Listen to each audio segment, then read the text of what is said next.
Okay, let's quickly solve this projectile motion question that a friend of us sent.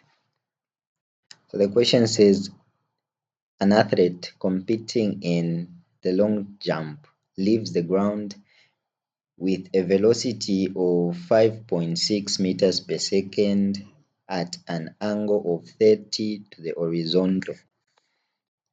So the first thing that we need to do is represent this in a diagram. So this is the ground, and we have this athlete who leaves the ground. He jumps basically, and he is jumping at a speed of 5.6 meters per second at an angle of 30. So we can predict his flight path to be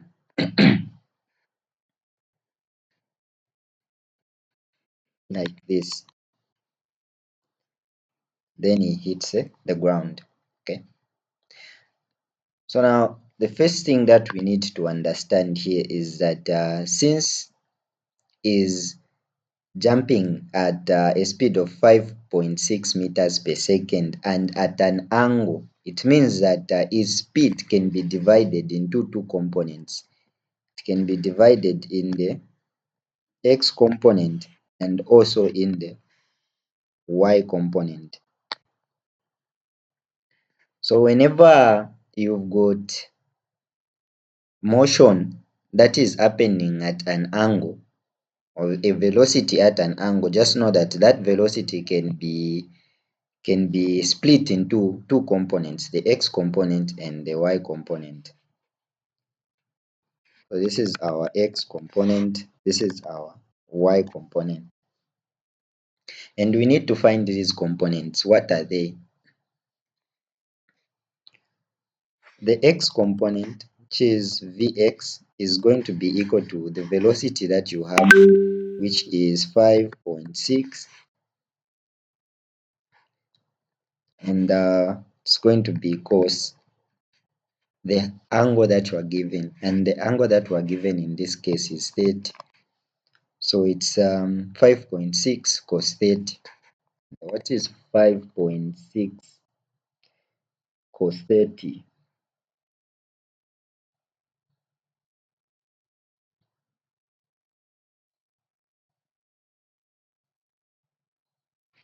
It's 4.85, then it's in meters per second. Let's also find the y component in advance. So the y component is going to be equal to the velocity that were given, 5.6, but this time around it's sine 30. So when we calculate this, it's going to give us 2.8 meters per second as our y component. So once we have these two components, we can move on and start solving the question. So the first part of the question says,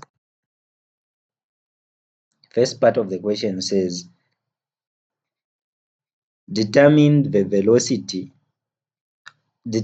vertical component of the velocity.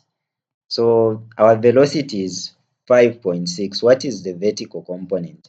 The vertical component is the component in the y direction, and the component in the y direction is Vy, and we've already calculated Vy to be this.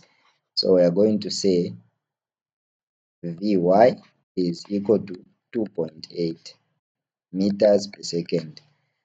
If they asked us to find the component in the horizontal direction, we would have selected the Vx because the horizontal direction is in the x on our diagram. So we have solved the first part of the question. Let's try to look at the second part. What does it say? Determine the time between leaving the ground and landing. So they're asking us to find the total time of flight. So the time from when the athlete was at this point, jumped up until the time he will land. How long does that take? So when you're looking at this type of motion, what you need to know is that it can be split into two elements, can be split into two parts. It is symmetrical and it has two parts. Okay. So we'll call this side A and this side B. There is a point at the middle of the flight where Vy, the velocity in the y, is equal to 0. There is always that point in this type of question. So that point is very important when it comes to us finding the time, because what we are going to do for us to find the time is we are going to use this formula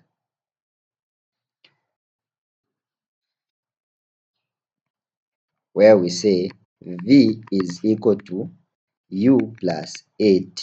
So you remember this from kinematics, from the kinematic equations. But in our case, since we're dealing with projectile motion and motion in the y, not in the x, let's do motion in the y. So what we're going to say is Vy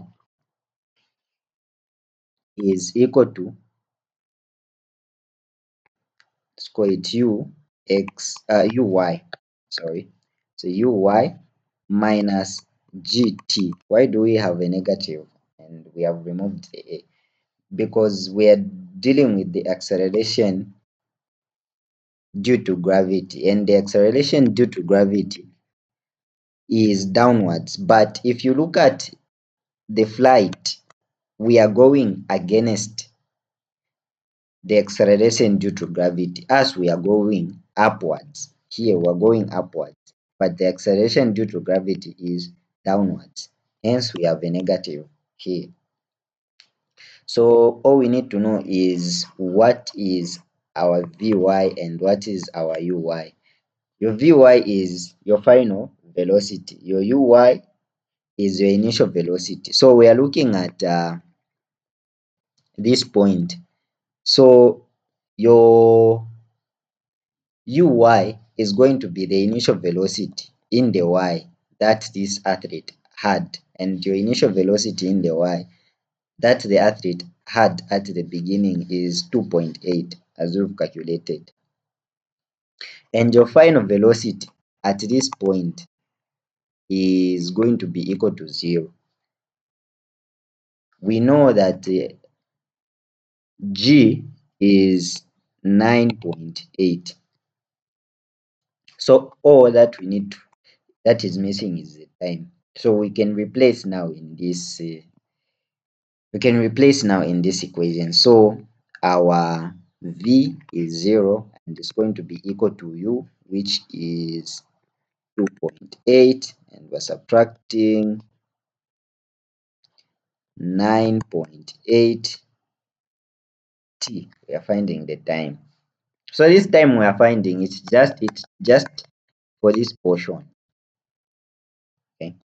So this one will jump to the other side so that it becomes positive. We have 9.8 t equal to 2.8 divided by 9.8 divided by 9.8. This one answer. And our t is going to be equal to,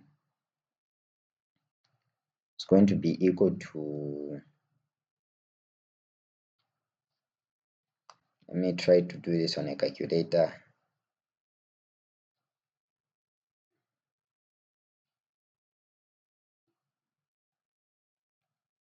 Two 2.8 divided by 9.8. It's going to be 0.286 seconds. So this time that you found, it's only for this portion.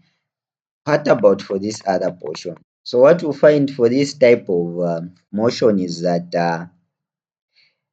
the duration up to this point, this side, is equal to the duration from this point up to the end. So it's symmetrical. If you find the duration for one part, it means that you've also found the duration for the other part. So if this was A, the duration, then this is B. The duration for A is also equal to the duration for B. So all you need to do is multiply this time that you found by 2. So we're going to say 2 times 0.286, and you're going to get 0.571 seconds. Okay, so I find it best if you just use one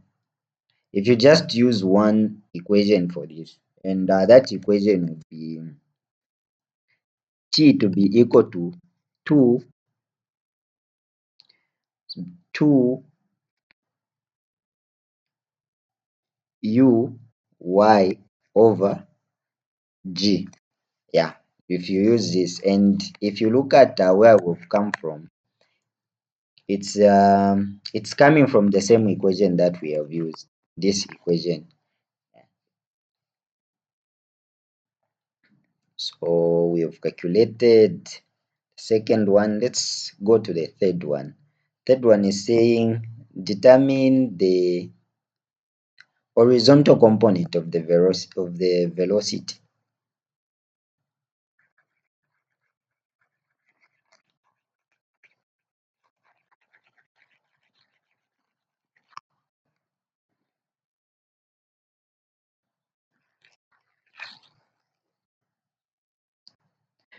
Okay, so we already calculated the horizontal component, which is this one. We said the horizontal component is the one in the x direction, which is Vx. So Vx is equal to 4.85 meters per second. Okay, let's look at the last one. The last one is saying determine the horizontal distance traveled. So the distance that we are finding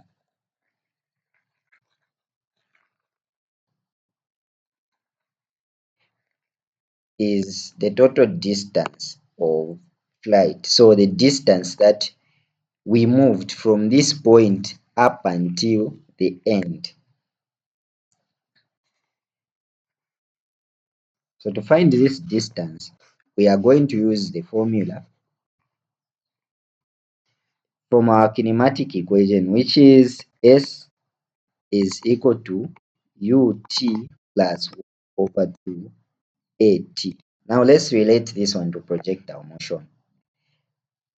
To find the total distance traveled, this distance is in the x direction, not in the y. So even the velocity that we are going to use is a velocity in the x, not in the y. No, in the x. So let's relate this to projectile motion. We'll say Sx, or better yet, let's call it the range. This will be equal to ux, the initial velocity in the x, times the time now plus 1 over 2. What you'll find is that g, the acceleration due to gravity, has got no effect in the x direction. Okay, it has no effect, hence it will be 0. It has no effect in the x direction, in the horizontal, hence it will be 0. So what you find is that this entire part will disappear. What will remain with is r to be equal to uxt. Okay, so all you need to do now is to replace u, x, and t. T, you already calculated t to be the total time of flight, and you already have ux to be the initial velocity at the beginning in the x direction. So you just replace those. They'll give you, there'll be 4.85 times 0.571 is what we calculated to be our total time of flight. And this is going to give you, so 4.85 times 0.571 is going to be 2.78 meters as the total distance traveled by the athlete. Yeah, so that's how you solve this projectile motion problem. I hope you've understood. Bye bye.